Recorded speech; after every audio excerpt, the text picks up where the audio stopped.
Bismillahirrahmanirrahim. Assalamualaikum. Waalaikumsalam warahmatullahi wabarakatuh. Apakah itu tokoh bernama Ibnu Sina?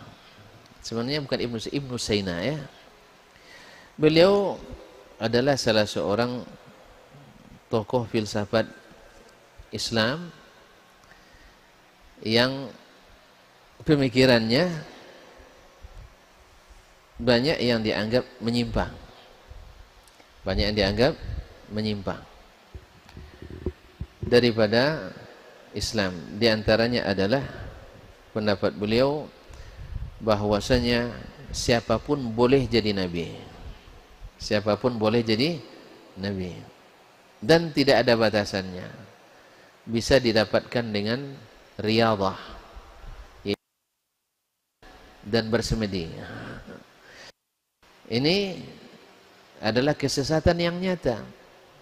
Karena kalau demikian ada peluang nabi setelah Nabi Muhammad SAW. Dan menurut Islam bahwa kenabian itu adalah pilihan. Wa rasulan, dan rasul-rasul yang kami pilih, kata Nabi, kata Allah Subhanahu wa taala, bukan atas pilihan sendiri. Bukan atas pilihan sendiri. Kemudian beliau juga teridentifikasi tidak mengakui adanya takdir. Ini juga paham orang-orang Qadariyah. Yang Qadariyah ini berasal dari agama Nasrani. Diambil dari seorang Nasrani namanya Susan. Dan masih banyak yang lain, sehingga sebagian ulama menganggap Ibnu Sina sudah keluar dari Islam. Tetapi kenapa dia paling terkenal sehingga banyak rumah sakit namanya Ibnu Sina? Karena kita mengenal para tokoh ini karena pertama dia dengan ilmu kedokteran yang dimilikinya. Padahal kita dalam Islam banyak ahli-ahli kedokteran, tetapi kenapa Ibnu Sina yang dimasyhurkan? Karena potensi dia sebagai pemikir. Orang-orang barat mengagumi seseorang karena dia pemikir. Karena dia mikir. Maka siapapun yang pernah belajar ke barat secara langsung atau tidak langsung pasti lebih kagum pada pemikir. Karena menurut mereka pemikir itu lebih berkembang. Ulama tidak berkembang. Jelas? Ulamanya ilmunya itu ke itu aja katanya. Kalau pemikir ilmunya berkembang. Paham tuan-tuan? Jadi kalau ada yang dewakan pemikir karena memang belajar dari pemikir.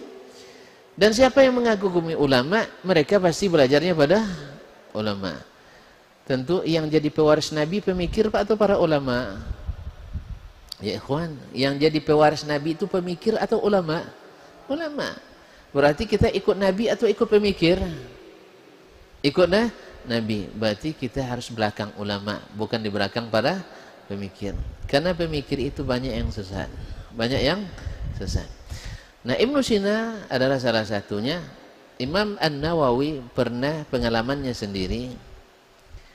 Sewaktu dipinjamnya kitab Al-Qanun yang merupakan kitab kedokteran yang terkenal, dia bawa ke rumah, rusak hafalannya.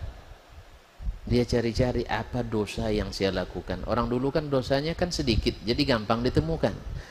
Kalau awak dosanya berimpit, jadi payah nyari apa dosa saya ya katanya. Karena saking banyaknya, susah nyarinya. Orang dulu ndak gampang dicari dosanya, karena dosa dikit, iya kan? Sama kalau duit tonton banyak, susah nyari di mana ya. Tapi kalau duitnya dikit, dalam sepatu ada juga. Ikhwani fillah. Imam Nawawi cari apa dosanya, rasanya nggak ada. Lalu dia teringat, dia minjam kitab Al-Qanun. Akhirnya mungkin karena ini. Lalu dia kembalikan, kembali normal hafalannya. Kembali normal hafalannya. Itu seperti yang beliau ceritakan sendiri. Oleh itu ikhwani fillah, ternyata wallahu alam itulah keadaannya Ibnu Sina yang saya ketahui. Tetapi dia sudah istihar, sudah masyhur menjadi salah sebagai tokoh kedokteran muslim.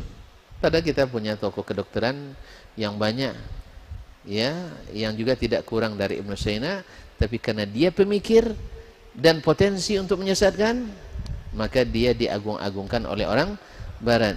Dan karena kita berkiblat ke barat, maka kita pun ikut mengagung-agungkannya. Wallahu a'lam.